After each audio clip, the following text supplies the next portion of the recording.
Buenas tardes a todos. Bienvenidos a este nuevo seminario de SLACIP, esta vez a cargo del Comité de Emergencias, donde vamos a tocar un tema muy importante y muy frecuente en los servicios de urgencias pediátricos, que es la cetoacidosis diabética.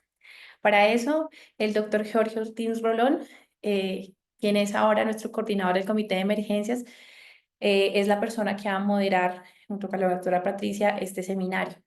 El doctor Jorge es especialista en pediatría y en emergentología pediátrica de la Universidad Nacional de Asunción. Es magíster en docencia médica y jefe de docencia del Departamento de Emergencias Pediátricas del Hospital de Clínicas. Doctor Jorge, le cedo la palabra para que continuemos con este seminario el día de hoy. Hola a todos, muchas gracias por la presentación.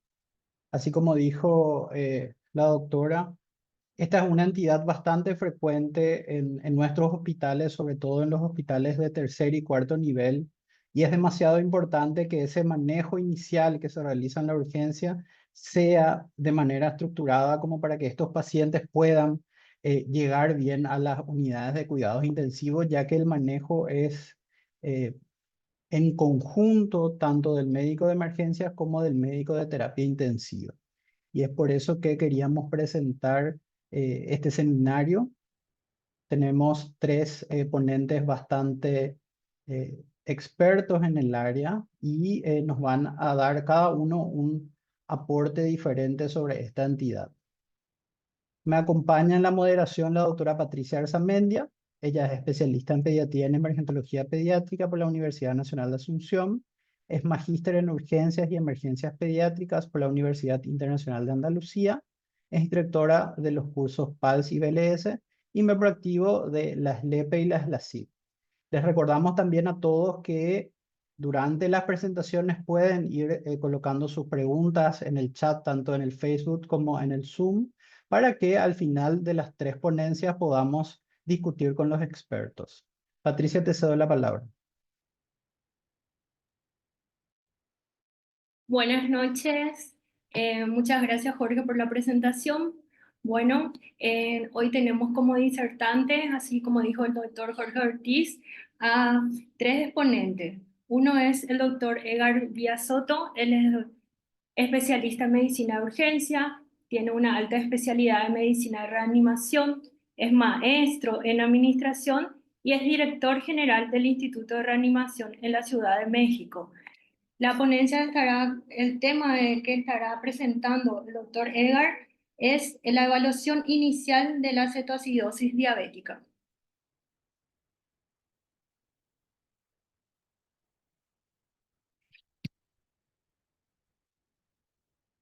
¿Qué tal? Muchísimas gracias, muy buenos días. Tardes ya para todos nosotros. Vamos a comenzar.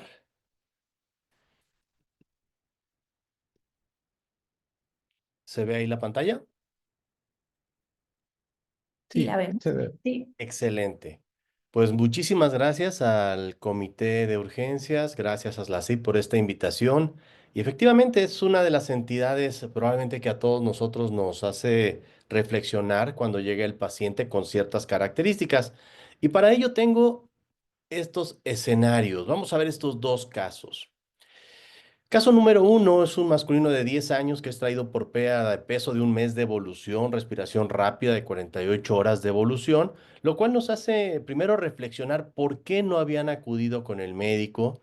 La madre indica que se levanta 4 a 5 veces por la noche al orinar. Y aquí viene una de las respuestas y que también es un factor de riesgo, el que no cuente con servicio médico.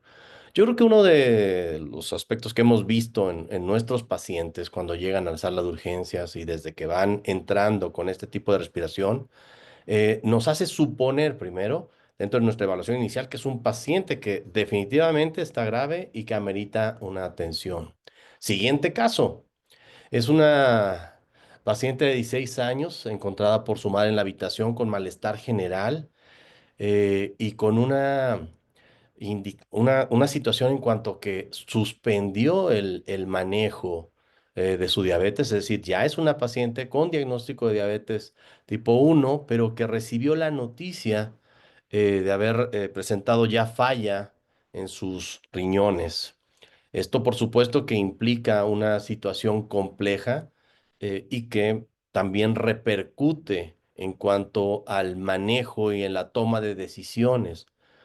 Espero que cada uno de nosotros nos vayamos haciendo una idea de qué es lo que puede tener estos dos pacientes con características diferentes y sin embargo, dado que es la charla, creo que a todos nos queda definitivo que es muy probable, hasta no demostrar lo contrario, que se trata de dos pacientes con cetoacidosis diabética hasta no demostrar lo contrario. Entonces, ¿qué es lo que vamos a hacer durante estos siguientes minutos? Bueno, vamos a hablar sobre la importancia de la evaluación rápida y sistemática del paciente con cetoacidosis diabética, recordando, por supuesto, y haciendo énfasis en lo que implica como factor predeterminante en cuanto a los pacientes con diabetes tipo 1 y en la prevención de complicaciones graves. Es decir, lamentablemente una de las complicaciones que se generan es secundaria al tratamiento que nosotros implementamos, ¿sí? Ahora, un poquito de memoria. Recordemos el caso de Leonard Thompson. En Canadá fue el primer paciente que fue sometido a terapia con insulina a partir de mm, de ciertas derivados del molido de páncreas y que se determinó que con esto pudo mejorar. Ahora, este paciente tuvo una vida prácticamente al doble de lo esperado. Cuando inició su tratamiento tenía 3 años de haber presentado diabetes. En el momento de iniciar el tratamiento tenía 13 y vivió hasta los 26 años. Para muchos de nosotros ya el término diabetes tipo 1, tipo 2, probablemente los que sean más jóvenes, ya nos queda claro esto, pero fue hasta 1980 que la OMS así lo estandarizó.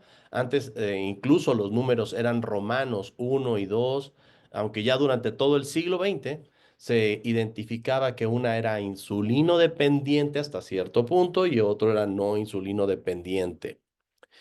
¿Cuál es la incidencia y la prevalencia? Cuando un paciente pediátrico presenta una cetoacidosis, hasta un 61% de estos pacientes debutan con cetoacidosis. Lamentablemente, hasta un 36% debe ser considerado como grave, que ahorita vamos a ver este diagnóstico.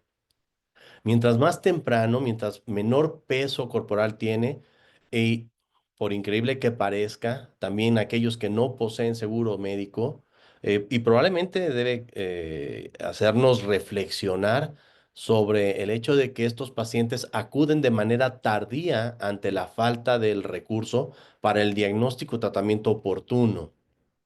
La historia clínica en aquellos pacientes desde que van llegando, y por supuesto que la evaluación es inicial, es decir, nuestro triángulo de vida, que ahorita vamos a retomar, pero si el paciente tiene poliuria, polidipsia, polifagia, pérdida de peso, esta necesidad de identificar la deshidratación y que se puede ir incrementando en cuestión de horas a la presencia de náusea, vómitos, una respiración de Kussmaul, es decir, esta respiración acidótica. Nuestro triángulo de evaluación inicial nos debe quedar claro que viene con una respiración rápida, una apariencia efectivamente enfermo, aunque la circulación nos pueda o no verse tan comprometida. Sin embargo, ya podemos tener un llenado capilar lento. El paciente va a estar taquicárdico, puede estar hipotenso, puede estar con datos de alteración neurológica. Y ya nuestros diagnósticos por laboratorio. Un paciente con cetoacidosis diabética habitualmente va a tener una glucosa mayor a 200, también habitualmente menor a 600 para hacer el diagnóstico diferencial de un estado hiperosmolar, con datos de acidosis metabólica con un pH menor a 7,3, con un bicarbonato menor a 15, y en el examen de orina podemos encontrar cetonas, y si nosotros tenemos exámenes de sangre que nos puedan identificar la cetonemia, van a ser positivas. Para que nosotros lleguemos a un diagnóstico ya de una diferencial en cuanto a un paciente con diabetes mellitus tipo 1 y tipo 2, que solo lo voy a poner como referencia, no para fines de la sala de emergencia, ya podríamos hablar de lo que son los anticuerpos pancreáticos o el péptido C. Estos anticuerpos pancreáticos cada vez toman más relevancia en cuanto a identificar, por supuesto, el daño a nivel de la función del páncreas, pero estos son, insisto, los principales. Tenemos otros anticuerpos, anticélulas de islote, la hemoglobina glucosilada, que si bien no diferencia a un paciente de un diabetes mellitus tipo 1 o tipo 2, recordar que por arriba de 6.5 miligramos de nuestra hemoglobina glucosilada, ya estaríamos hablando de un paciente con diabetes. Las pruebas genéticas, ante algunos casos de dudas en cuanto a alteraciones, podemos presentarlas. Sin embargo, insisto, esto no como parte de la atención de urgencias. Ahora, regresando al contexto clínico, un paciente pediátrico, antes se decía que el paciente con cetoacidosis era el paciente pediátrico delgadito, de talla baja. Hoy con el aumento de la obesidad en toda Latinoamérica y, por ejemplo, lamentablemente en nuestro país, es decir, mi país, México, que tiene el primer lugar de de obesidad infantil, se decía que, por supuesto, tiene mayor probabilidad de presentar una diabetes mellitus tipo 2. Sin embargo, esto no implica que pueda estar también condicionando el debut de una diabetes mellitus tipo 1 con cetoacidosis diabética. Aquí lo que vamos a hacer es la evaluación inicial, clínica y por laboratorio. Cuando ya nosotros hacemos el abordaje inicial con una gasometría, podemos hacer esta división de un paciente con cetoacidosis leve, moderada y severa. El paciente con cetoacidosis leve, con un pH 7.2 a 7.3, un bicarbonato de 10 a 15, moderada o menor a 7.2, 7.1, con un bicarbonato ya, por supuesto, comprometido de 5 a 10. ¿Y qué decir del paciente con cetoacidosis diabética severa, con un pH de menos de 7.1 y un bicarbonato de menos de 5? Creo que cada uno de nosotros tendrá historias de terror del paciente que llega con bicarbonatos de 6.8, con bicarbonatos, perdón, de 3, de 2 y un pH de 6.8, el paciente con alteraciones neurológicas, completamente deshidratado, que consideramos incluso cuando estamos canalizando la toma de decisiones en cuanto al tipo de solución, en cuanto al tipo de medicamentos que vamos a emplear, y que yo espero se preste a mucha discusión sobre lo que va a ser una solución salina, una solución salina al punto 45, que si vamos o no a utilizar bicarbonato.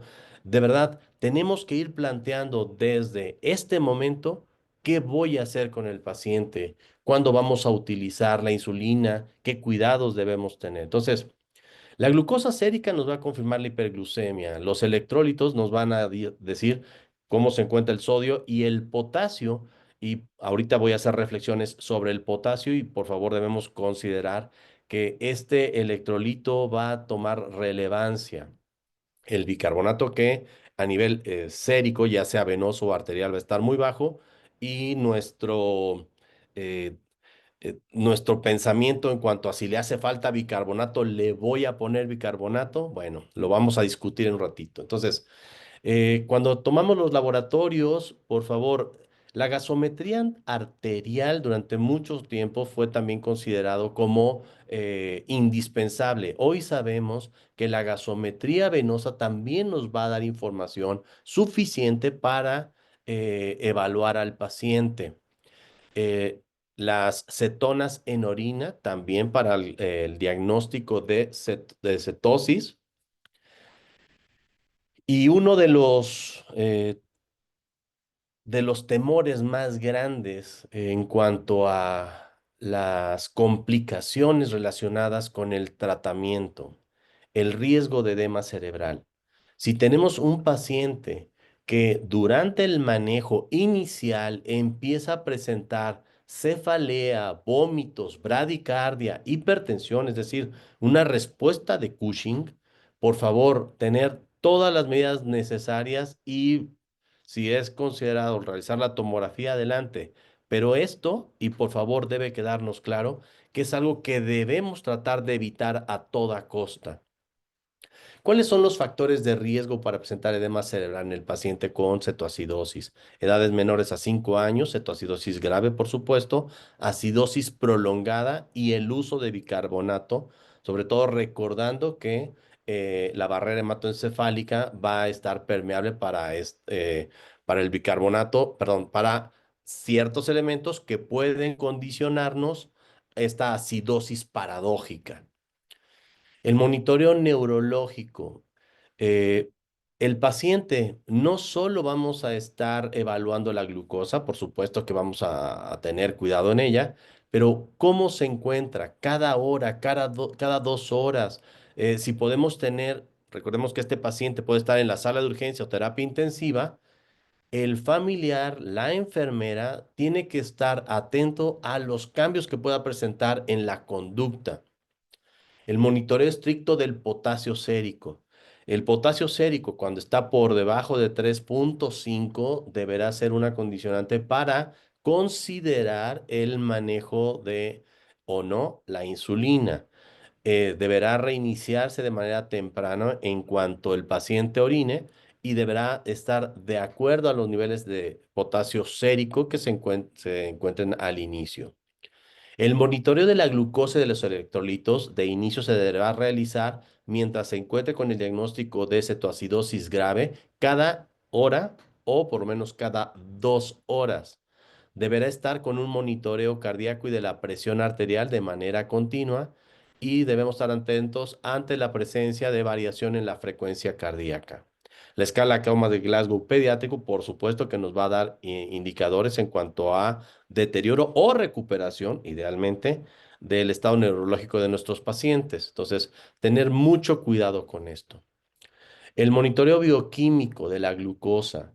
Tener cuidado, por favor. El descenso rápido de la glucosa puede condicionarnos también el edema cerebral, puede darnos la complicación metabólica más frecuente, que es la hipoglucemia y todo lo que conlleva, la presencia de alteración electrolítica, junto con lo que pudiera presentar a nivel cardiológico, es decir, arritmias secundarias a las alteraciones en el potasio y la gasometría arterial. La gasometría arterial puede ser considerada y por favor, esto dependerá de los protocolos locales. Cada vez hemos sido menos invasivos en cuanto a la atención del paciente para evitar el sufrimiento y también, por supuesto, las complicaciones que se pudieran generar. Debemos considerar si es indispensable la toma de gases arteriales o bien si con una gasometría venosa será suficiente para tomar conductas terapéuticas. ¿Qué otras cosas debemos evaluar? Por supuesto, la osmolaridad sérica, la función renal.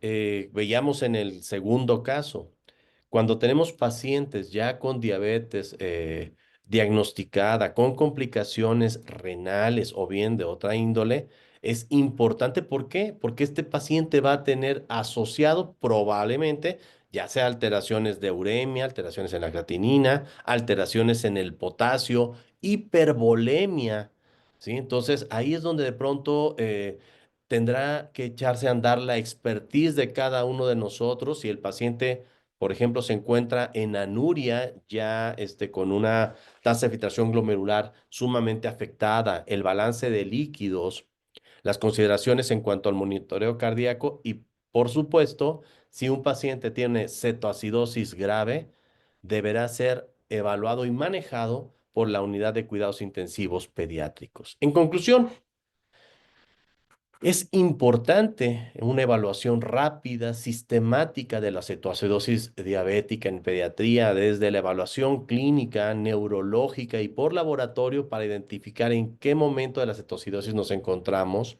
Recordar que se encuentra más asociada al paciente con diabetes mellitus tipo 1 y cuando iniciemos el tratamiento, identificar los factores de riesgo que pudieran conllevar el que pudiéramos nosotros generar un edema cerebral o bien complicaciones asociadas con el tratamiento, como serían la hipopotasemia o bien la hipoglucemia.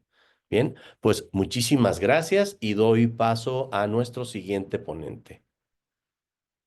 Muchísimas gracias, doctor Edgar. Muy interesante la conferencia y sobre todo muy didáctico, así que yo creo que aprendimos mucho de usted. A continuación, paso a presentarle a la doctora Adriana Job Corrales. Ella es médica de emergencias pediátricas de Costa Rica, es jefa de clínica del Departamento de Emergencias del Hospital Nacional Niños Dr. Carlos Sáenz Herrera en Costa Rica. Realizó en Melbourne, Australia, la subespecialidad en emergencias pediátricas. Además, es máster en epidemiología aplicada a ciencias de la salud. En cuanto a sus múltiples actividades, ella es profesora de la Residencia de Medicina de Emergencias y de Pediatría de la Universidad de Costa Rica. Además de eso, es coordinadora de la Red de Investigación de Emergencias Pediátricas de Latinoamérica, así como miembro de la Asociación Costarricense de Médicos Emergentólogos. Perdón. Y además parte del Comité Ejecutivo de la Sociedad Latinoamericana de Emergencias Pediátricas. Para las LACIP, ella es miembro de diferentes comités y también es una expositora bastante buena. Así que, doctora, te damos este espacio para que puedas presentarnos tu eh, charla denominada Manejo de líquidos en la cetoacidosis diabética. Bueno, muchas gracias, Jorge, por haberme presentado y la verdad por haberme invitado a compartir este tema con ustedes. La cetoacidosis diabética, bueno, ya Edgar habló un poco con respecto a lo que es el diagnóstico y un poco la fisiopatología de por qué se produce, pero mucho de la controversia que se presenta en el manejo de la cetoacidosis diabética es justamente el manejo de líquidos. Y es pues lo que creo yo que a veces tenemos que tomar con cautela, porque pues hay evidencia pues que todavía tenemos que seguir buscando con respecto al manejo. Entonces, como presentaba Edgar, ¿verdad? Pues es una paciente con cetoacidosis diabética, con respiración de Kussmaul, ¿verdad? Y aquí el dilema es, bueno, ¿qué hacemos con los líquidos? ¿Qué tan agresivos vamos a hacer? Algo importante cuando nosotros hablamos de líquidos es qué queremos con los líquidos en paciente con cetoacidosis diabética. Ya sabemos que mucho de lo que es el porcentaje de deshidratación, y ahora más adelante les voy a hablar un poquito de esto, está siempre subestimado. Al final lo que nosotros queremos con los líquidos es la restauración de ese volumen intravascular, intracelular e intersticial, porque si bien es cierto, nosotros tenemos un paciente que se encuentra deshidratado y que probablemente ha pasado muchos días y hasta semanas perdiendo líquidos, va a ser una reposición que tiene que ser de forma más austera y no aguda y agresiva. Ya sabemos que conforme nosotros vamos manejando la parte de líquidos y vamos reponiendo esa cantidad de pérdidas que ha tenido el paciente, a la postre también va a reducir la glicemia. Muchos de los estudios que se han visto con respecto a la reducción de glicemia sin insulina, se sabe que hasta del 17 a un 80% de la glicemia va a bajar en 12 a 15 horas y que más o menos el rate de la disminución de esa glicemia conforme pasan las horas va a ser de 25 a 50 miligramos por hora. Probablemente muchos de ustedes que manejan situaciones diabética en los servicios de emergencias o unidades de cuidado intensivo, les ha sucedido que ustedes empiezan a manejar el paciente y conforme ya en la primera hora de líquidos, ya ustedes van a ver cómo la glicemia va a ir disminuyendo sin ni tan siquiera haber iniciado lo que es el manejo con la insulina. Al final nosotros también queremos, pues, que ya sabes, con hidratación vamos a reducir esas hormonas contrarreguladoras, va a promover el aclaramiento de la glucosa y va a aumentar esa sensibilidad a la insulina, que es lo que nosotros queremos con ese paciente que ya viene con un déficit de insulina. Por ende, como les mencionaba anteriormente, pues vamos a tener una disminución en lo que es la hiperglicemia, la hipertonicidad y por supuesto al final también pues la acidemia, que es uno de los objetivos que nosotros tenemos en el manejo del paciente con cetoacidosis diabética. Pero ¿cuál es la solución ideal? Y eso es lo que probablemente muchos de ustedes se preguntan, ¿verdad? Nosotros queremos una solución perfecta. ¿Cuál es la solución perfecta para manejar esos pacientes? Bueno, queremos una que tenga una buena expansión de líquido intracelular, que sea sostenida y que sea predecible. O sea, no queremos llevarnos sorpresas a la hora que nosotros manejamos estos pacientes. Queremos que esa composición de ese líquido sea cercana al líquido extracelular, que se metabolice definitivamente por completo y que además, pues a la hora de que se excrete, lo haga sin suceder eventos adversos. Entonces, aquí nosotros tenemos que valorar de qué también nos tenemos que preocupar, porque además no es solamente tener la solución ideal, ¿verdad? Que nos produzca menores eventos adversos y que además sea lo más similar al plasma. Nada más tenemos que preocuparnos por el volumen. Ya sabemos que estos pacientes, ¿verdad? Van a requerir volumen de bolos, vamos a requerir cierto volumen de líquidos para poder reemplazar ese déficit de agua que tiene el paciente y además pues vamos a tener que mantener un volumen de mantenimiento de líquidos, puesto que este paciente probablemente se va a mantener nada bioral hasta que se resuelva su cetoacidosis diabética. Entonces, vean que aquí con la parte del líquido no es solamente la composición de la solución, sino que además es el volumen que nosotros estamos dándole a ese paciente para la resolución de su cetoacidosis. Por supuesto que cuando iniciamos en el manejo de líquidos con los bolos iniciales, si el paciente tuviera un shock descompensado, aquí vamos a manejar al paciente tal cual como nos hablan las guías de manejo de shock.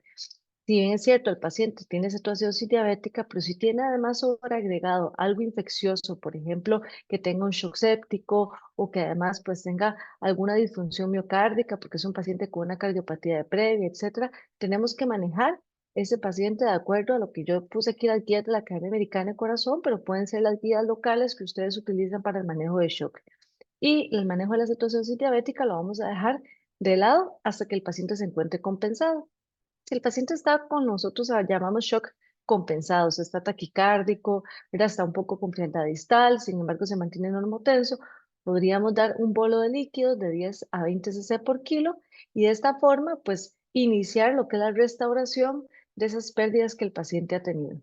¿Y cómo calculamos el déficit? Ya nosotros hemos hablado mucho y esto en la literatura de lo que es la acuiciosidad o la sensibilidad y especificidad que tienen todas esas tablas de la OMS, la CDS, entre otras, para poder estimar las pérdidas de líquido. Definitivamente, además de las escalas, pues también tenemos lo que es el déficit de peso, el déficit de líquidos, estimándolo de acuerdo a la pérdida de peso. Muchos de estos pacientes van a llegar con unas pérdidas de peso importantes, sin embargo, sobre todo en los más grandes, no vamos a tener casi nunca pesos anteriores, ¿verdad? Entonces nos toca estimar cómo va a estar ese peso. Hay momentos en donde se ha recomendado, y esto con literatura más vieja, ¿verdad? Con respecto a las estimaciones de la deshidratación. Recuerden que además el paciente tiene pérdidas en el líquido extracelular, pero además tiene una célula que se encuentra contraída a nivel intracelular. Muchos de los estudios iniciales o recomendaciones iniciales de expertos mencionaban que se podía estimar la pérdida de líquidos de un 10 a un 15%. Sin embargo, esto se observó que generaba sobreestimación. ¿Qué es lo que se recomienda en la actualidad? Se recomienda un cálculo de una deshidratación de un 6.5 a un 8.5%. Entonces, independientemente de lo que nosotros observemos con los pacientes que llegan con cetoacidosis diabética, lo que se está recomendando es que dejemos un rate fijo o un porcentaje de deshidratación fijo para poder hacer los cálculos de los líquidos que vamos a ocupar con el paciente. Recuerden además que cuando nosotros, además de calcular ese déficit de líquidos, tenemos que sumarle ese volumen de mantenimiento. Se ha hablado en alguna de la literatura que hay que restar los bolos, en otra literatura se habla de no restar los bolos de líquidos iniciales, ¿verdad? Porque esto podría eventualmente, como les hablaba, sobreestimar la cantidad de líquidos, ¿verdad? Muchas de las guías actualmente entonces recomiendan que se podría restar los bolos si esos bolos son por arriba de 20 cc por kilogramo y además pues poder darle ese déficit de volumen calculado con una pérdida estimada entre 6.5% y 8.5% más el volumen de mantenimiento. Recuerden además que el cálculo de mantenimiento se da con la fórmula de Holiday-Cigar. Muchos de ustedes recuerdan, ¿verdad? Que esta fórmula de Holiday-Cigar, por lo que hace la estimación de líquidos en base a calorías, ¿verdad? Que tal vez no es el mejor método para cálculo de calorías, sin embargo, el cálculo de líquidos de mantenimiento, sin embargo, es lo que tenemos hasta el momento y de esa forma, pues, lo calculamos en estos pacientes. ¿Cuál va a ser la velocidad de corrección? Lo que estamos recomendando es de 36 a 48 horas. Ahorita les voy a enseñar algunos de los estudios pues, que lo hicieron pues, grandes investigadores, sobre todo de la red de PECARN en Estados Unidos, en el cual pues, se observaron que muchas de estas velocidades de correcciones aún pues, no hay evidencia de que una es mejor que otra. Este estudio, que es el estudio que les mencionaba antes de la red de PECARN, es un estudio que se hizo, es un estudio multicéntrico en Estados Unidos en 13 hospitales y en los cuales pues recolectaron 1.389 episodios. Ellos compararon un estudio randomizado en donde compararon no solamente el tipo de solución, o sea, solución mitad salina o salina normal, la 0,9 o 0,45%, sino también la velocidad con la que se hacía la infusión de los líquidos. O sea, quiere decir que en algunos de los pacientes se les puso 36 horas y en otros pacientes se les puso 48 horas. Después de hacer el estudio, realmente no encontraron una diferencia significativa en aquellos pacientes con complicaciones neurológicas, quiere decir edema cerebral, entre otras, alteración del sensorio, y el tipo de solución o si la infusión era rápida o lenta. O sea, quiere decir que en estos momentos, si nosotros rehidratamos, hacemos los cálculos a 36 horas o a 48 horas, no va a ser pues una diferencia importante. Ahora, ¿qué pasa con el tipo de líquido, el tipo de fluido que nosotros estamos poniendo en la cetoacidosis diabética? Entonces, en estos pacientes con el tipo de líquido, ahorita tenemos mucha controversia, mucha discusión con respecto a si la solución debería ser solución isotónica balanceada o no balanceada.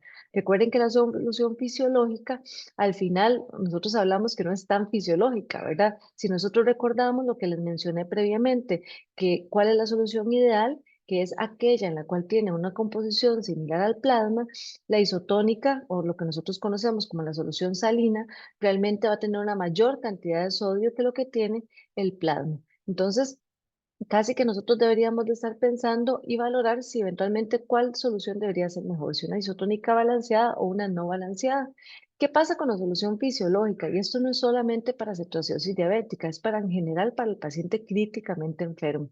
Ya sabemos que con las soluciones fisiológicas, con el cloruro de sodio al 154 o 0,9%, va a haber un incremento de ese cloro sérico en 8,6% al ingreso y hasta 19,9% posteriormente, y un aumento del sodio de un 6% al ingreso y hasta un 21,2% durante la estancia hospitalaria.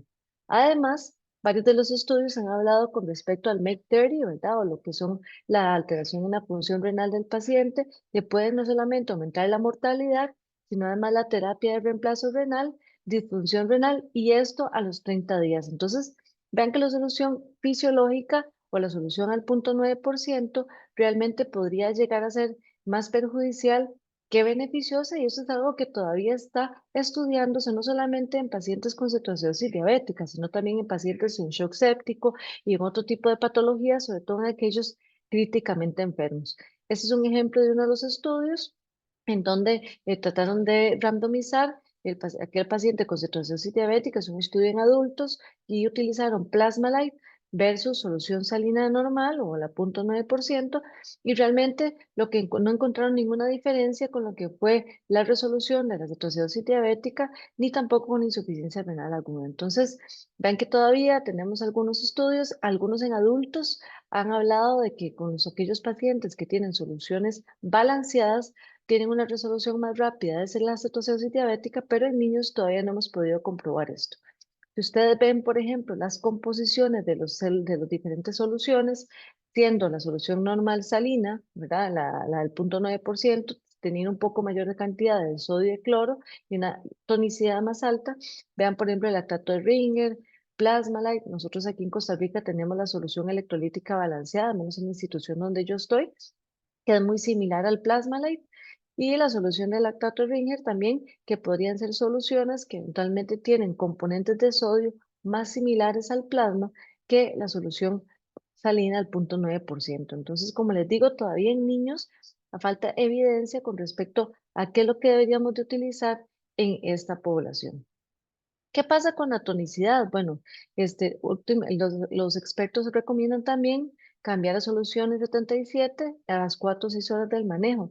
Esto en aquellos pacientes que no tienen riesgo de edema cerebral, que no están críticamente enfermos, porque recuerden que en aquellos pacientes que están críticamente enfermos, pues por supuesto hay un mayor riesgo de edema cerebral en conjunto con varios factores de riesgo que más adelante pues la próxima ponente va a tocar respecto a edema cerebral, pero con respecto a lo que es el estudio de PECARN, que les mencioné previamente, que es el estudio, pues por el momento más grande que se ha hecho en cetoacidosis diabética, el cambio a esta solución 77 realmente no generó una diferencia estadística con aparición de edema cerebral, ni tampoco con alteración del sensorio. Entonces, quiere decir que probablemente al reducir la cantidad de cloro en estos pacientes, vamos a lograr reducir también a un mediano plazo lo que es la hipercloremia y la acidosis, que al final lo que hace es que perpetúa esa acidosis. Tenemos una falsa sensación de que el paciente persiste con la cetoacidosis cuando ya probablemente su cetoacidosis resolvió, y lo que mantenemos es una acidosis hiperclorémica secundaria a esos cloros altos que se generan por las soluciones que le estamos poniendo al paciente. Recuerden además que la solución llega un momento dado que hay que agregarle lo que es la glucosa, ¿verdad? Y esto va a ser cuando ya las glicemias séricas o la glucosa sérica alcance 250, 300 miligramos por decilitro. Entonces, siempre tenemos que estar pendiente con los líquidos, no solamente de estar adicionando componentes a este líquido, ¿verdad? Sino además viendo el volumen y lo que estamos haciendo con el paciente. Como es todo, hay complicaciones, ¿verdad? Podríamos tener algún efecto desde el punto de vista de alteración de sensorio o edema cerebral, pero también podríamos tener, como les hablaba previamente, complicaciones electrolíticas, ¿verdad? Y esto muy de la mano con lo que es la parte del fósforo, del cloro, sodio, ¿verdad? Que podrían alterarse por las soluciones que nosotros estamos colocando. Además de que ya hay un riesgo por la parte fisiopatológica, la resolución de la situación diabética, en donde podríamos tener una hipocalemia porque el paciente además está con insulina, entre otras. Entonces, mucho lo que nos tenemos que enfocar no solamente es el tipo de volumen, la tonicidad, sino además qué solución estamos poniendo y qué aditivos le estamos colocando a ese líquido. Recuerden que dentro de los goles del tratamiento, además de corregir la deshidratación, como les hablaba previamente, es corregir esa acidosis, evitar complicaciones, llevar una glicemia normal y por supuesto tratar los precipitantes, siempre pensando que el manejo de líquidos va muy de la mano también con lo que es el ABCDE, porque al final, si tenemos un paciente chocado y no lo reanimamos de forma adecuada, por más de que nosotros cuidemos y hagamos el manejo de la situación diabética muy específicamente bien hecho, si el paciente está chocado, tenemos que manejar la vía aérea, la respiración, la circulación, etcétera. Al final, con el tratamiento, queremos llegar a ese pH en 7.3, a ese bicarbonato en 15, a un paciente que se encuentre ya con una mejor hidratación, y para eso nos va a servir también el peso, estar monitorizando el peso a la hora de que nosotros ya llevamos 24 horas de líquidos, glicemias, llevándolas ojalá a valores por debajo de 200 sin tener hipoglicemias. Y como recomendaciones, pues en estos momentos el uso de soluciones isotónicas, ya sea balanceadas o no, es lo que recomendamos. Sí, como les mencionaba previamente, muchos de lo que hablan los expertos y lo que recomiendan es esa solución 77 con el fin de disminuir un poco la cantidad de cloro que le estamos dando al paciente y poder hacerlo aproximadamente a unas 6 horas de inicio del manejo. Siempre a la hora que nosotros calculamos los líquidos, tenemos que agregar lo que es el déficit más el mantenimiento por las 36 o 48 horas que nosotros vamos a mantener los líquidos de mantenimiento. El balance hídrico es primordial. Si nosotros nos llevamos un balance hídrico de cuánto está orinando el paciente, cuáles son las ingestas que está teniendo, podríamos tener desbalances a nivel hídrico en el paciente y también tener mayores eventos adversos, sobre todo desde el punto de vista de complicaciones. Y por supuesto la reposición de electrolitos, que al final pues también van a ser parte de lo que nosotros vamos a colocar en las soluciones que tenemos en ese paciente con situación diabética. Esto es el protocolo que usamos nosotros en nuestro hospital. Vean que nosotros utilizamos el protocolo de 2 bolsas. No todo el mundo utiliza este protocolo, ¿verdad? Sí, nosotros vean que en la parte de la reanimación inicial tenemos ahí el escribillo que dice solución fisiológica o electrolítica balanceada. Nosotros en estos momentos, muchos de nosotros, lo digo personalmente, ¿verdad? Estamos virando a tratar de utilizar más electrolítica balanceada, ¿verdad? Porque definitivamente nos lleva a menores eventos adversos, menor hipercloremia, no solamente para el paciente con cetosis diabética, sino también para pacientes en shock séptico y otro tipo de patologías que eventualmente, pues, conforme va avanzando un poco más la evidencia en estos aspectos, pues tal vez vamos a llegar a utilizar solamente la electrolítica balanceada para lo que es reanimación. Aquí tenemos también la parte de las fases, la 1 y la 2, que en la primera fase siempre utilizamos en estos momentos la solución fisiológica o la salina 0.9%, y a las 6 horas la fase 2, que inicia con la solución 77 o la mitad salina, esto con el fin de disminuir el cloro. Además, con respecto a los aportes de electrolitos, vamos a estar mezclando cloruro de sodio más fosfato de potasio y cloruro y KCl para darle ese aporte de potasio, previendo la hipocalemia por efecto de la insulina. Y la hipofosfatemia, que usualmente pues lo vemos en los pacientes, sobre todo con cetoacidosis grave. Algo importante de mencionar es que usualmente el grado de deshidratación no se asocia al grado de cetoacidosis diabética. Quiere decir que si el paciente llega con una cetoacidosis moderada, ¿verdad? Quiere decir que el bicarbonato está entre 5 y 10, ese paciente podría tener un grado mayor de deshidratación o un grado menor de deshidratación. Entonces, no se dejen llevar por los valores de laboratorio para tomar la decisión en cómo calcular el porcentaje de deshidratación de ese paciente, porque usualmente no hay una correlación entre una y otra. Muchas gracias. Ahí está mi correo electrónico por si desean que les mande el protocolo de nuestro hospital. Muchas gracias, doctora Adriana. Excelente presentación, como siempre. Ahora voy a presentar a la siguiente disertante. Ella es la doctora Fabiola Blanco. Es especialista en pediatría por la Universidad Nacional de Asunción.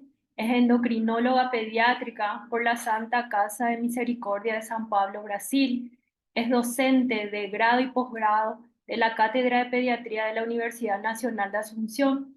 Es endocrinóloga pediátrica del Servicio de Pediatría del Hospital de Clínica, del Departamento de Pediatría del Hospital Central del Instituto de Previsión Social y del Hospital General Pediátrico del Niño de Acostañú de Paraguay.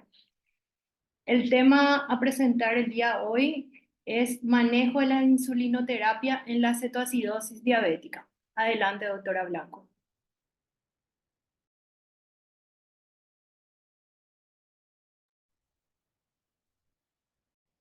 Tu micrófono.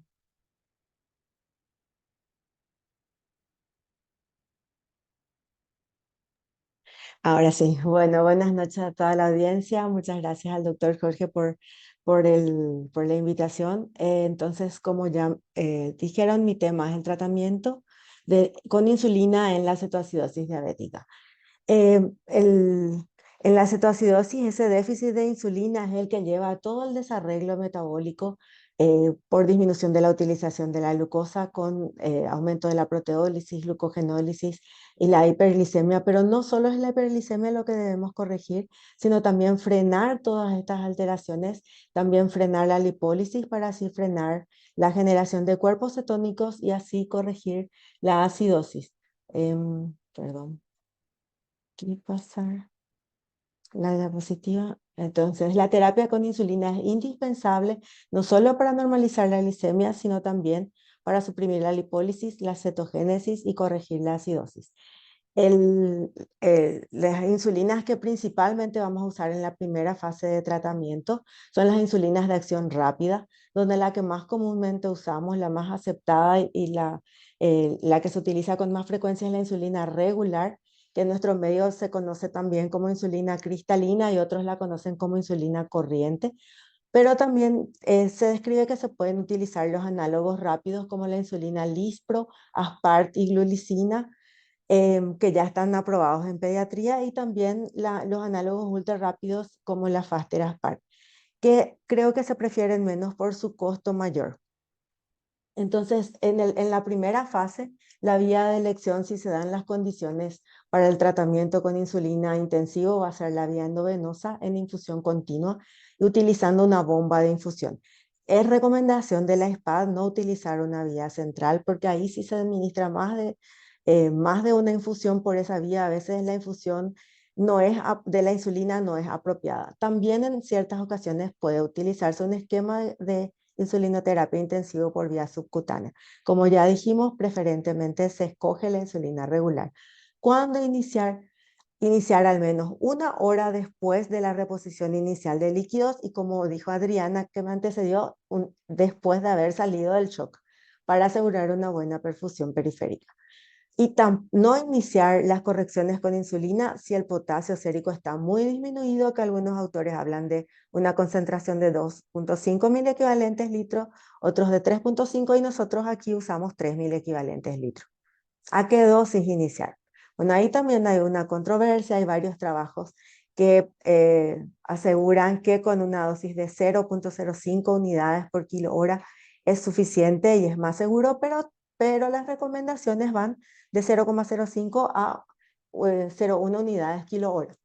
Sobre todo iniciar dosis más bajas, 0,05 unidades kilo hora, en niños pequeños menores de 5 años o niños adolescentes que ya hayan recibido insulina previamente, es decir, es el conocido diabético que tuvo su descompensación, en la cetoacidosis leve cuando el pH es superior a 7,5 y también algunos preconizan en la cetoacidosis severa donde hay riesgo de edema cerebral con glicemias elevadas o también cuando pensamos que esa corrección de la acidosis va a llevar más tiempo y tenemos más riesgo de hipoglicemia aún antes de corregir la acidosis. En pacientes obesos, utilizar el peso ideal, que es el peso para la talla, en el percentilo 50 para el cálculo de la insulina. Generalmente, para facilitar los cálculos, se recomienda una dilución que tenga 1 unidad de insulina en 1 cc de solución. Según el set de infusión que se va a utilizar, entonces se puede optar por diluir 100 unidades de insulina hasta 100 cc de solución salina fisiológica, o 60 unidades, nuestras jeringas de 60. Entonces nosotros diluimos 60 unidades de insulina regular hasta 60 cc de solución fisiológica. Para gotear, como ya dijimos, a una dosis de 0,05 a 0,1 unidades por kilo. Ahí es importante tener en cuenta algunos aspectos, como que la insulina a usar tiene que ser una insulina nueva, porque en pacientes conocidos la cetoacidosis podría deberse a un error de conservación y alteración ya de la efectividad de la insulina. Por otro lado, el set de infusión, que se recomienda que sea un set no tan grande, un set pequeño, ¿verdad? Y que el prolongador sea el más corto posible debido a la adhesión de la insulina al set y que entonces para saturar este set de insulina y asegurar un aporte adecuado, sobre todo en las primeras horas de tratamiento y alcanzar un estado de equilibrio de la dosis de insulina que estamos infundiendo más rápido, se recomiendan los siguientes pasos. Ya preparar antes, cuando se está en la fase de hidratación, en esa primera hora, la solución de insulina en la jeringa. Algunas publicaciones hablan que con 20 unidades en 20 ml de solución fisiológica ya podría ser suficiente, o puede ser 60 unidades en 60 ml, que es la jeringa que nosotros usamos. Ahí llenar el prolongador, dejar reposar entre 20 a 30 minutos la solución, luego descartar el contenido de la jeringa y el prolongador y utilizando esa misma jeringa y prolongador que se purgó, preparar la solución anterior y volver a llenar el prolongador. Ahí la solución está lista para utilizarse por hasta 12 horas. Aquí también hay controversia, algunos dicen 6 horas, otros dicen 12. Sobre todo, cambiar antes si es que no estamos teniendo el efecto deseado. Pero cuando estamos con buenos resultados, podemos utilizar esa solución hasta 12 horas, siendo que la estabilidad de esa solución es de un máximo 24 horas. Pasado este tiempo, prepararla nuevamente. Y si nuestro paciente tarda varios días en compensarse, también se cambia todo el set luego de 72 horas. Para los ajustes de la infusión, como ya dijeron los que me antecedieron, es importante el control de la glicemia capilar cada 1 hora en esta fase y se busca un descenso gradual, que cuando los valores iniciales están muy elevados, el descenso óptimo sería menor a 90 a 100 miligramos por decilitro por hora. Pero luego lo que se busca entonces es menor a un 10% por hora. Y buscando una glicemia objetivo durante la infusión de insulina entre 100 y 150 miligramos por decilitro en niños mayores y 150 a 180 miligramos por decilitro en niños menores. A medida que la glicemia va disminuyendo, generalmente se prefiere mantener el goteo de insulina hasta la resolución de la acidosis y modificar preferentemente el flujo de glucosa que estamos aportando por vía endovenosa, ya sea cambiando el tipo de suero de solución salina a dextrosa con electrolitos o cambiando los porcentajes de bolsa 1 o bolsa 2, como ya explicó Adriana anteriormente. Si los parámetros bioquímicos de la cetoacidosis, como la glicemia o la acidosis, no mejoran con dosis de 0,1 unidad kilogramo hora, hay que revisar todo porque generalmente esta dosis es suficiente y no son necesarias dosis mayores. Revisar si la indicación fue bien hecha, si la preparación fue bien hecha, si la vía está permeable. Muchas veces es problema de vía. No infiltra porque va en pequeñas cantidades y sin embargo cambiamos a otra vía y ahí el paciente mejora. Y reevaluar al niño y descartar otras causas de alteración en la respuesta a la insulina como podrían ser infección o falla renal aguda. Ahora, cuando el paciente está mejorando, ¿cuándo pasaremos a la fase 2, que es la transición al tratamiento con insulina subcutánea? Se recomienda esto cuando se hayan obtenido los siguientes criterios: resolución de la acidosis con pH superior a 7.3, según el nuevo consenso de 2022, con bicarbonato de 18 miliequivalentes litro, beta hidroxibutirato para los que pueden medirlo menor a 1 milimol por litro, o cetonuria mínima o nula, para los que no tenemos cómo medir la cetonemia, o normalización del anion gap. El paciente preferentemente debe estar lúcido y tolerando vía oral, y el mejor momento es antes de una comida, y obtener ya glicemias menores a 200 miligramos por ciento. Para la transición, esperar según el tipo de insulina que utilicemos, la insulina rápida o análogo que utilicemos por vía subcutánea, esperar entre 15 a 30 minutos después de la primera dosis en caso de utilizar análogos rápidos como Aspar, Lispro o Glulicina, o 30 a 60 minutos si lo que utilizamos por vía subcutánea fue insulina regular. Entonces esperar este tiempo para suspender la infusión de insulina endovenosa, y en este momento vamos a tener en simultáneo ya la insulina subcutánea que va a recibir el paciente para su inicio de acción, y el goteo de insulina endovenosa. Y si el paciente recibió insulina basal, entonces esperar 2 o más horas. El bolo inicial recomendado podría ser si la glicemia capilar está entre 150 y 200 a 0,05 unidades kilogramo dosis, entre 200 a 250 a 0,075, entre 250 y 300 0,1 unidades kilogramo dosis, y mayor a 300 0,15 unidades kilogramo dosis, redondeando siempre a un número entero. No se indica la insulina en decimales para evitar confusiones en enfermería.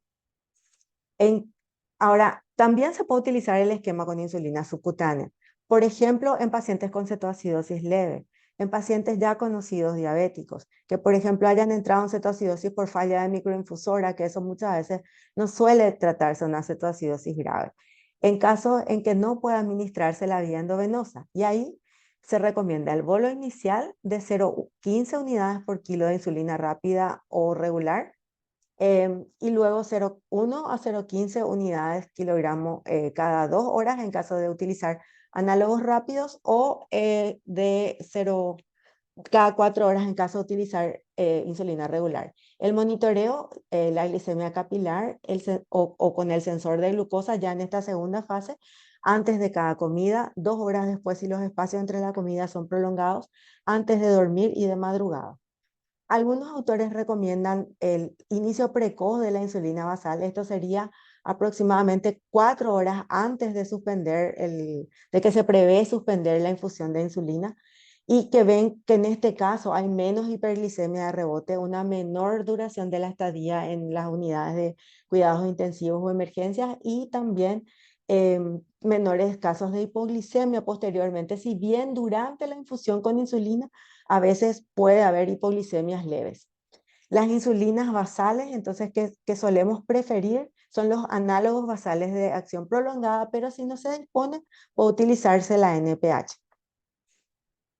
En cuanto a la dosis total diaria recomendada para los prepúberes es de 0,3 a 0,7 unidades kilo día, y los púberes entre 0,7 a 1 unidades kilo día, y esa insulina distribuida un 30 a 45% para la insulina basal con el análogo de acción prolongada una vez al día, y 55 a 70% en los bolos con el análogo de acción rápida o la insulina regular antes de cada comida con contenidos de hidrato de carbono o para correcciones.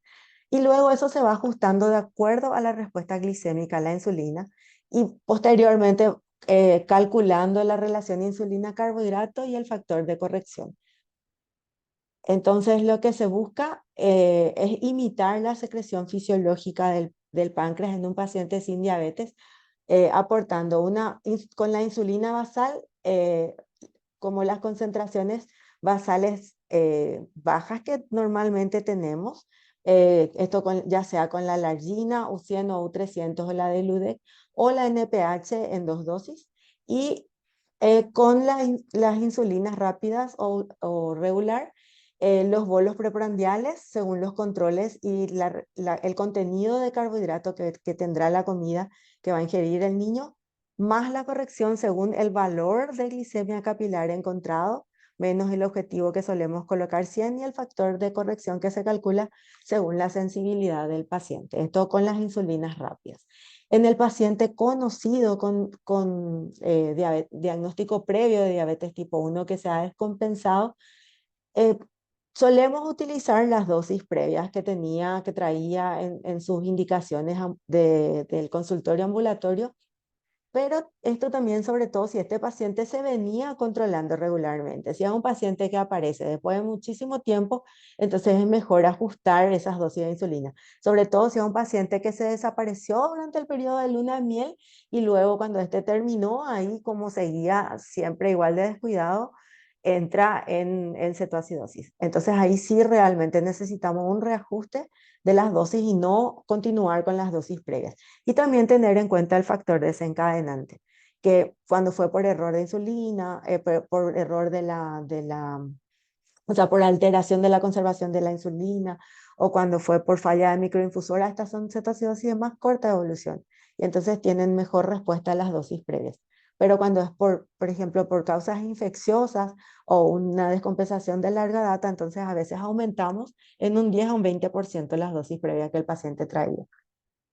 Bueno, por último, el diagnóstico diferencial con el estado hiperglicémico hiperosmolar que estamos viendo en pediatría debido al aumento de la incidencia de diabetes tipo 2, que a veces entonces estos chicos entran con glicemias muy elevadas, sin acidosis y sin cetosis o cetosis mínima.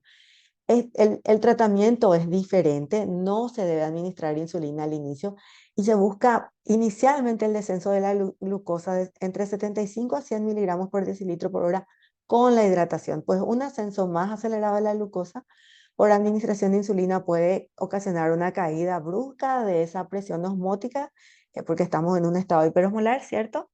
Con colapso circulatorio, trombosis venosa, hipocalemia, incrementando el riesgo de muerte. Entonces, en esos casos, solo se utiliza la insulina cuando la glucemia ya comienza a estacionarse y descender menos de 50 miligramos por decilitro por hora y la dosis es menor, de 0,25 a 0,5 unidades kilo-hora.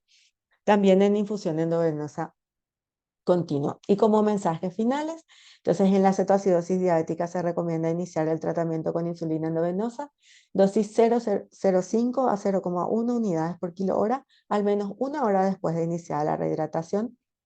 La transición a insulina subcutánea se realiza cuando se resolvieron la acidosis, la hiperglicemia y el paciente está lúcido y tolera vía oral. Mantener el tratamiento endovenoso hasta 15 o 30 minutos después de la insulina administrada, la insulina regular o rápida por vía subcutánea. Una vez que sale de cetoacidosis, es esencial administrar la insulina basal. De lo contrario, el cuadro de cetoacidosis va a volver a empezar. Y el manejo exitoso de la cetoacidosis requiere monitoreo meticuloso tanto durante el tratamiento con insulina endovenosa como luego de la transición para evitar cambios bruscos de hipo o hiperglicemia. Muchas gracias. Ahí está Muchísimas también mi correo. gracias. Ok. Muchísimas gracias, doctora Fabiola. Muy interesante su disertación y también sobre todo este tema tan especializado que nos ayudará muchísimo en nuestro manejo. Así que bueno, tenemos muchas preguntas, así que vamos a arrancar. Le pido entonces a los tres disertantes que estén disponibles. Empiezo primero con una pregunta al doctor Edgar. Adelante. Hablando un poquitito del diagnóstico de la patología y en la evaluación inicial, ¿cuál es una prueba de laboratorio útil que se puede utilizar para diferenciar entre una diabetes tipo 1 y tipo 2 en un paciente pediátrico? Bueno, si ya queremos hacer como el diagnóstico preciso, sí nos tendríamos que ir a pruebas de anticuerpos para páncreas. Sin embargo, y volvemos a esto, la evaluación clínica es indispensable cuando se presenta un paciente con cetoacidosis diabética. La clínica es importante y por laboratorio, habitualmente las glucosas van a estar para cetoacidosis entre 200 y menores a 400, dependiendo de la bibliografía, y también nuestra gasometría arterial, ¿sí? Para poder hacer diagnóstico de cetoacidosis. Pero para diferenciar de manera clara diabetes mellitus tipo 1 o tipo 2, tendríamos que irnos a anticuerpos para páncreas.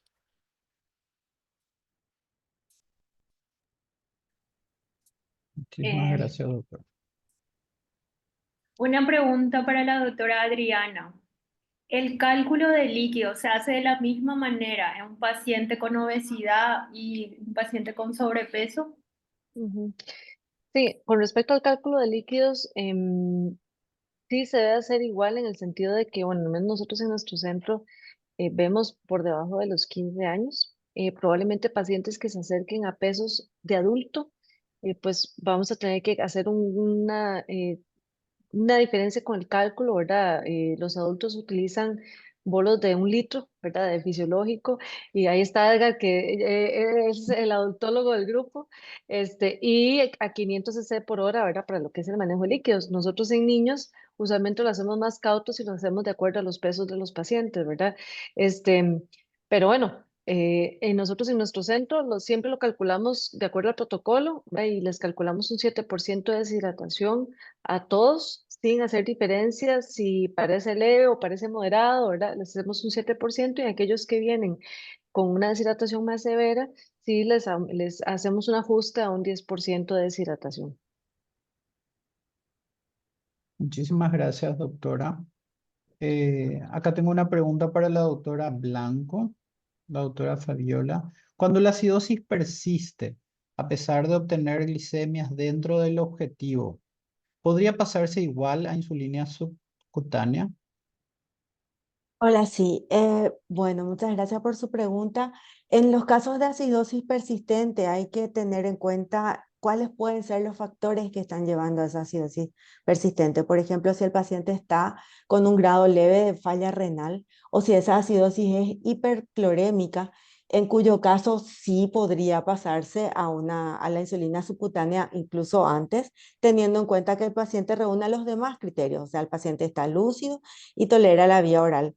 Incluso creo que hay otra pregunta al respecto sobre el anion gap y que entonces el anion gap también podría ayudarnos en esos casos para saber que está resuelta la cetoacidosis. A pesar, o sea, el déficit de insulina que llevaba la acidosis ya fue adecuadamente tratado y podemos pasar a insulina subcutánea. Hay otra pregunta, no sé si yo respondo directamente. Vamos ¿Puedo pasar? a ir lanzando las preguntas. Ah, bueno, espero entonces. Otra pregunta para la doctora Adriana. Al disminuir el sodio a 77 miliequivalentes litro, la natremia podría disminuir y las guías sugieren que la natremia debería monitorizarse y vigilar si disminuye durante el tratamiento. Sí, bueno, de los estudios grandes, la evidencia dice que realmente no hubo diferencia con la disminución, con la solución 77 versus la solución 0,9%.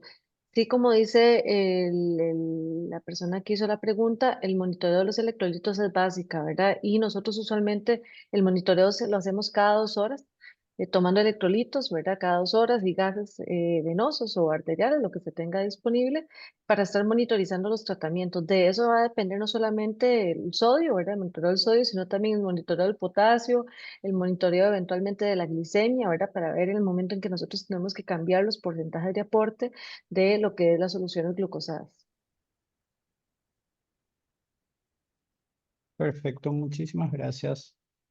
Eh, Tengo otra pregunta para el doctor Edgar. Entonces, doctor, ¿en qué circunstancias se inician vasopresores en la estabilización? Bien. Ay, qué buena pregunta. Bien. Si el paciente no responde a volumen inicial, debemos considerar y tomar en cuenta si el paciente solamente tiene cetoacidosis diabética o tiene otro tipo de alteraciones. Y digo, si el paciente está con una cetoacidosis que se manifestó por un problema séptico, si el paciente no es respondedor a volumen o incluso sabemos que la acidosis hace que el paciente eh, tenga modificados la respuesta vascular, debemos considerar el inicio temprano, pero por favor, tomar en cuenta esto. Cada paciente se tiene que individualizar. Lo primero es reposición de volumen con cristaloides, ya lo comentaba ahorita la doctora Adriana. Si el paciente no responde y tiene factores de riesgo que nos haga pensar que el paciente está vasodilatado, no debemos dudar el emplear el manejo con inotrópicos de manera oportuna.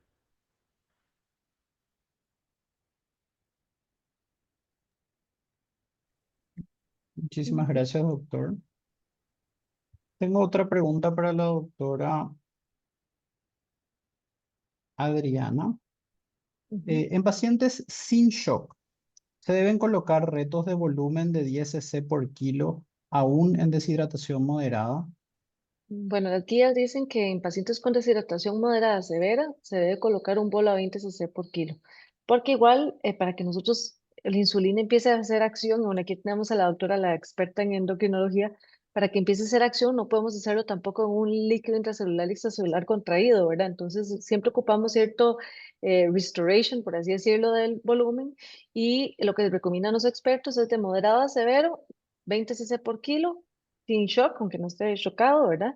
Y se podría evitar el bolo de solución fisiológica en aquellos con deshidrataciones y situaciones leves. Ok, muchas gracias. Otra pregunta para la doctora Adriana. Vaina del nervio óptico para detectar repercusión neurológica. ¿Qué utilidad le dan a eso? Mira, en cetoacidosis diabética no hay estudios con respecto a la vaina óptica en niños, ¿verdad? Para poder decir si hay hipertensión intracraniana y vaina óptica por ultrasonido, todavía estamos en estandarizar los valores, ¿verdad? Porque recuerden que también las edades de los pacientes podrían tener alguna modificación en esos valores por ultrasonido de la vaina óptica, pero la respuesta sería, va a depender mucho la clínica, ¿verdad? Porque nada hacemos con un paciente que tenga una vaina óptica de más de 5 milímetros, que es lo que se habla para hipertensión endocraniana, si el paciente tiene un plan neurológico completamente normal, ¿verdad? Y no hay datos de que tenga edema cerebral. No sé si Edgar ahí levantó la mano, tiene otro comentario al respecto. Digo, totalmente de acuerdo. Digo, en el adulto, déjenme ponerlos en mi cancha. En el adulto no hay lugar a duda, definitivamente vale la pena. En pediatría, algo que se está haciendo, por ejemplo, en México, es plantear la evaluación, dado que uno de de las complicaciones es el edema cerebral, es la medición temprana para que nosotros individualicemos cómo está el nervio óptico en este paciente y ver la evolución. ¿Sí? Es decir, si de pronto esta vaina llegó con 4.5 milímetros, empieza con manifestaciones clínicas, que es lo que comentas, y de pronto ya la vaina del nervio óptico está en 5 milímetros, podemos tomarlo como un dato real de edema cerebral. Ujú. Muchas gracias, doctores. Tengo una pregunta para la doctora Fabiola, que habla un poquitito de insulina.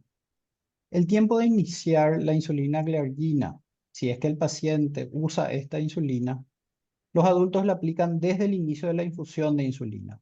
¿En pediatría cobrará importancia aplicarla desde el inicio de la infusión o no? Bueno, muchas gracias por su pregunta. Hay muchos trabajos al respecto que abogan a favor de utilizar la insulina basal precozmente. Ahí depende qué insulina va a usar uno como tratamiento de insulina basal. Si es que uno va a usar insulina largina, generalmente se alcanzan buenas concentraciones más rápido, el estado de equilibrio más rápido. Entonces, también dependiendo de la edad del paciente, el estado en el que llega el paciente, su riesgo de edema cerebral, podríamos empezar 4 horas antes de suspender ese goteo o bien a la llegada, pero teniendo esos cuidados, o sea, el cuidado sobre la hipoglicemia, que como el trabajo que mostré es más frecuente cuando se utiliza insulina precozmente y se superponen ambos tratamientos. Entonces, esto sería para la Largina U100. Ahora, para la Largina U300 y para la Degludec, estas insulinas tardan un mayor tiempo, a veces días, en alcanzar el estado de equilibrio. Entonces, nosotros solemos sugerir que, por ejemplo, el paciente conocido diabético no deje de ponerse su insulina de Gludec a su horario, que se siga poniendo. O sea, si el paciente ingresó a la noche y esa noche le correspondía su Degludec, que continúe poniéndose en el horario para que no bajen sus niveles de Degludec y que no rebote esa hiperglicemia cuando se suspenda el goteo. Entonces, en síntesis, yo creo que es más seguro iniciar precozmente con la U300 o la Degludec. Con la Largina U100, tener un poco más de cuidado y considerar individualmente. Ok, muchas gracias, doctora. Una pregunta para el doctor Edgar. En un paciente con cetoacidosis grave, con potasio corregido por debajo de 2,5 y le indico bolo de potasio por 2 horas y sigue hipocalémico, ¿hasta qué tiempo puedo tardar en corregir el potasio teniendo en cuenta que se trata de una cetoacidosis grave? De hecho, la infusión de soluciones con potasio, recordar que acá tendrán que ser tanto cloro de potasio como fosfato de potasio, eh, con mediciones cada hora, incluso ya en una terapia intensiva, tratando de identificar el momento de corrección. Habrá que tener los cuidados necesarios, incluyendo el monitoreo cardíaco ante los datos de hipocaliemia, en este caso de hipopotasemia, para evitar el riesgo de complicaciones como arritmias, etcétera, en este tipo de pacientes, incluso la presencia de calambres que pudieran manifestarse en estos pacientes, ¿sí? Entonces, nosotros podemos valorar la infusión de, de potasio, insisto, por hora y valorar también los niveles por hora para tratar de eh, alcanzar por lo menos los basales adecuados dentro de las siguientes 6 a 8 horas, tomando en cuenta que no podemos abusar, en este caso, pasar soluciones con potasio por vía periférica. Debemos considerar si va a haber reposición de potasio, la colocación de un catéter PIC o de un catéter central corto. Muchísimas gracias. Y siempre monitoreado el paciente, ¿eh? Por favor, cuando hagan esto, siempre monitoreado su paciente. Muchísimas gracias.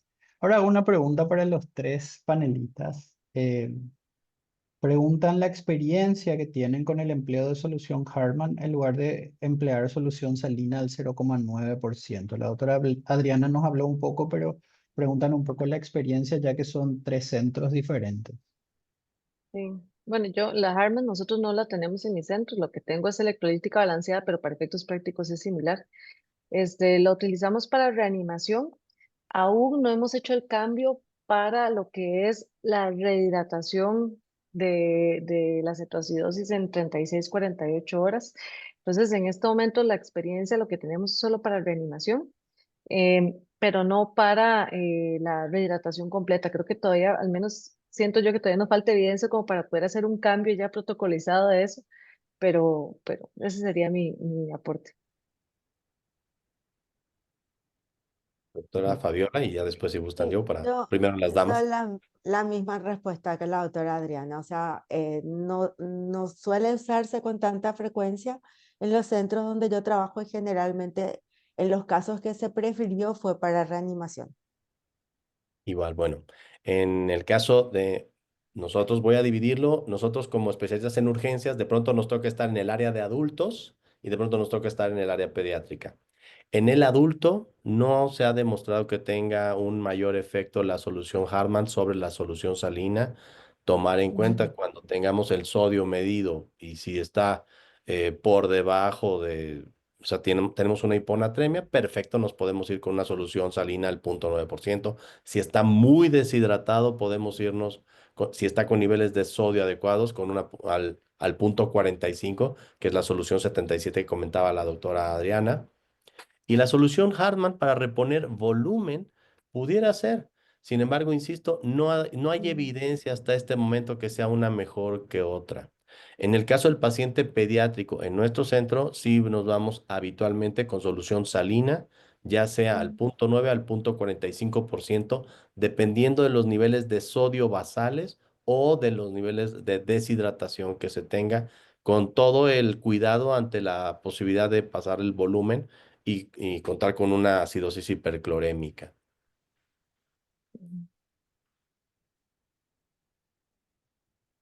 Ok, muchas gracias. Doctora Blanco, otra pregunta. ¿Qué se hace en los pacientes graves que resuelven cetoacidosis pero no toleran la vía oral y requieren nutrición enteral en infusión continua?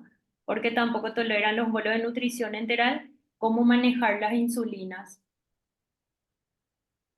Sí, a veces por comodidad le mantenemos con las insulinas en infusión continua cuando hay otros factores que podrían alterar la curva de glicemia, ¿verdad? O sea, vemos cómo está la estabilidad glicémica de ese paciente.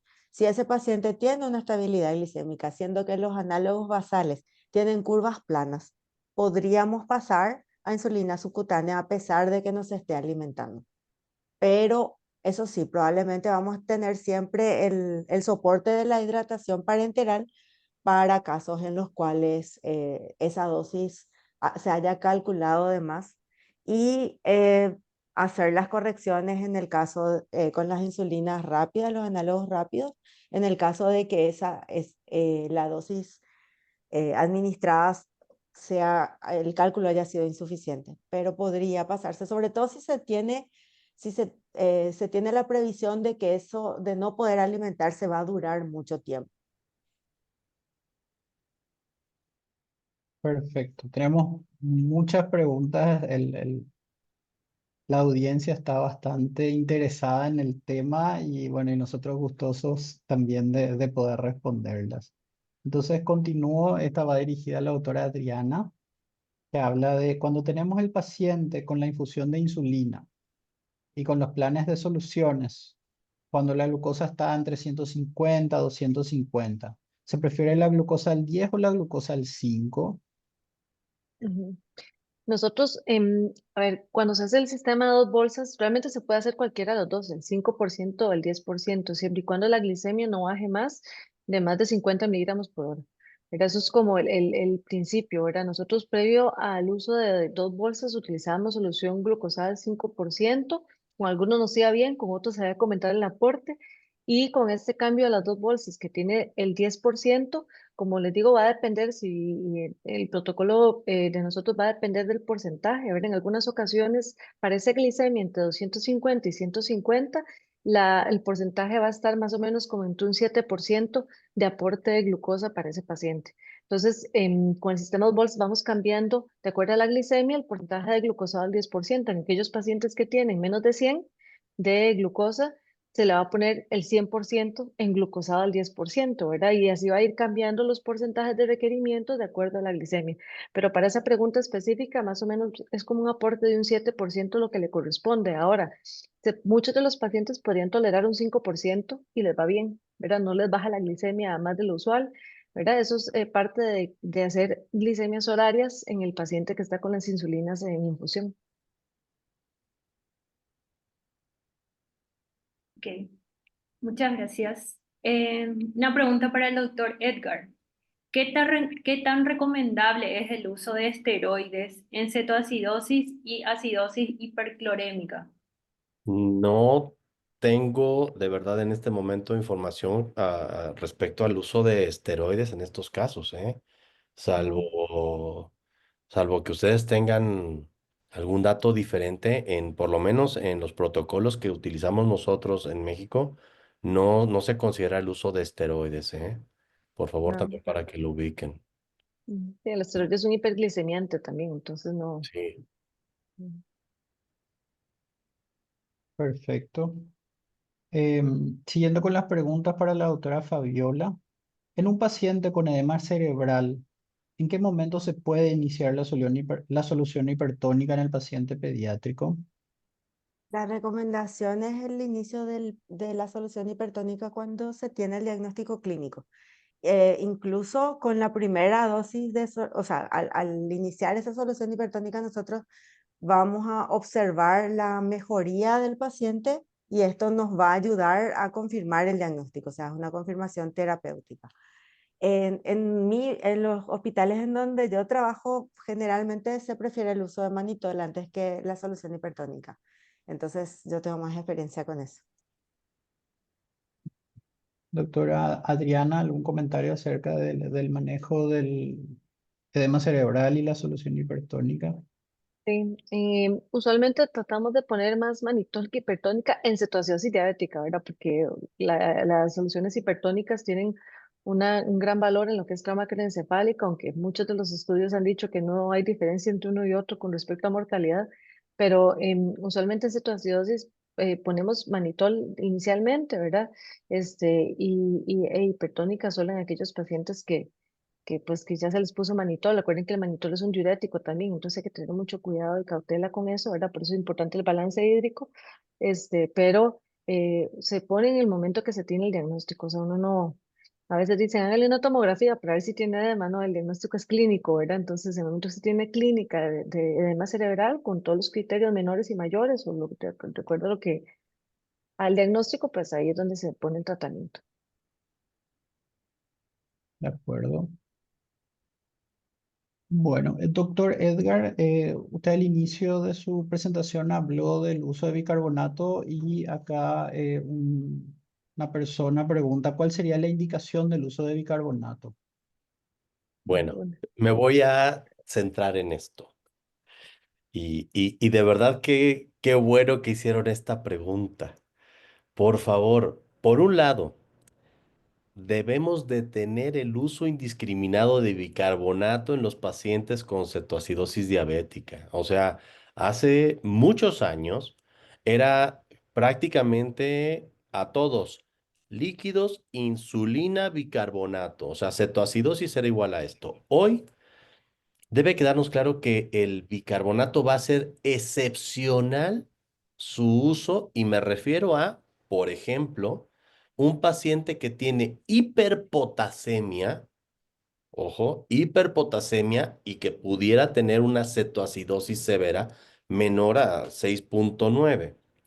Considerarlo, riesgo-beneficio, porque ya hoy el uso de bicarbonato ya no se encuentra indicado por todos los riesgos que tiene, incluyendo la presencia de edema cerebral asociado o acidosis paradójica a nivel cerebral. Se ha discutido mucho al respecto con respecto al uso del bicarbonato. Incluso se planteaba y se sustentaba que porque el pK de la insulina es de 7 a 7,4 y que si el pH era menor a 7, entonces la insulina no tenía un efecto y cosas por el estilo. Sin embargo, ya hay suficiente evidencia para considerar, eh, para fines prácticos, lo siguiente. Quedémonos con esto. El uso de bicarbonato debe estar restringido para el manejo del paciente con cetoacidosis diabética.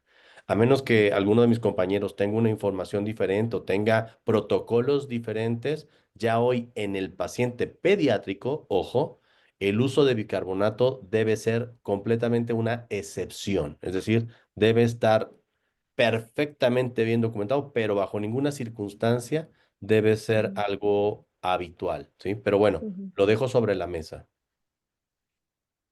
Sí, opino igual. Uno dice debería estar prohibido el uso de bicarbonato en cetoacidosis diabética. Prácticamente uno podría reservar es el uso de bicarbonato de aquel paciente con inestabilidad hemodinámica y paro o shock descompensado. ¿Por qué? Porque la acidosis es una de las H, ¿verdad? De paro de causas de paro reversible, ¿verdad? Entonces, en aquel paciente que está mal, que está descompensado, en paro, ¿verdad? Es el único paciente que uno debería ponerle bicarbonato con una acidosis de esa magnitud, de 6.9, de 6.8, porque nosotros hemos visto pacientes con cetoacidosis que llegan con pH de 6.7 ¿verdad? Pero bueno, Ujú. salen adelante. Los niños tienen una gran tolerabilidad para esos valores extremos, pero el bicarbonato debería estar prohibido. Porque estamos en la misma entonces. Sí. Muchas gracias. Ahora tenemos una última pregunta en honor al tiempo. Es para la doctora Blanco. En el paciente con microinfusora, ¿puede continuar su insulinoterapia subcutánea por la microinfusora o debe desconectarla y pasar a infusión por vía endovenosa? Bueno, muchas gracias por la pregunta. Eh, Quiero referirme un poquitito, bueno, tanto a la microinfusora como a los sensores. En primer lugar, el paciente con microinfusora hay que ver por qué fue desencadenada esa acidosis, si fue una tubuladura obstruida o que salió la tubuladura y no hay falla en la infusora y la cetoacidosis es leve, podría seguir recibiendo su insulina por la infusora, pero con ajuste de lo que la infusora le está pasando, o sea, ajuste del basal, ajuste de la sensibilidad, por un lado. Y por otro lado también, ya que hablamos de tecnología, el tema de los sensores que, perdón, siguiendo con lo de la infusora, en muchos casos, cuando existe falla de la infusora, nosotros le recomendamos que haga las correcciones por vía subcutánea con la lapicera, ¿verdad? También, si usamos lapiceras y hay cetoacidosis, a veces el problema está en la lapicera.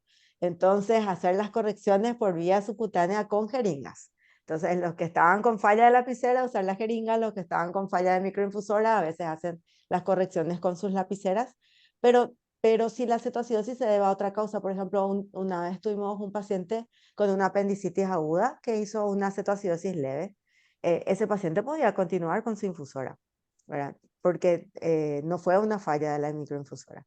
Y por otro lado, el tema de los sensores. Entonces, que generalmente también a veces la cetoacidosis puede verse a falla del sensor. Entonces, obviamente no vamos a seguir utilizando ese sensor, ¿verdad? Entonces, siempre corroborar con las insulinas subcutáneas, pero el sensor puede ser de mucha utilidad, sobre todo cuando ya estamos en la segunda fase y que ya tiene una mejor perfusión. Entonces ahí permite un mayor número de controles sin tanta agresión con el paciente. Muchísimas gracias, doctora. Bueno, y con esto entonces damos por finalizado este seminario. Le agradezco a nuestros tres disertantes por sus excelentes ponencias. Nos han ilustrado acerca de la cetoacidosis diabética desde el inicio hasta el tratamiento especializado, así que muchísimas gracias. Y también muchísimas gracias a la SLACID por el espacio para que podamos eh, presentar este tipo de manejo de pacientes ya desde la urgencia y que estos van a ser los pacientes que posteriormente serán tratados en la terapia intensiva. Agradezco también a la doctora Patricia que me ayudó en la moderación. Así que eso es todo. Muchísimas gracias a todos. Doctora Evelyn. Muchísimas gracias a todos ustedes por su participación. Un excelente seminario. De verdad tuvimos unas grandes expositores y una muy buena discusión final. Quiero invitarlos para que entren a la página de deslasic.com, donde van a tener la información para el Congreso de Mérida, que será del 5 al 8 de noviembre de este año. Todos están muy invitados a inscribirse porque va a estar buenísimo. Que estén muy bien. Gracias. Gracias, gracias. Hasta luego. Hasta luego, muchas Chao, gracias. chao. Gracias. Chao, chao.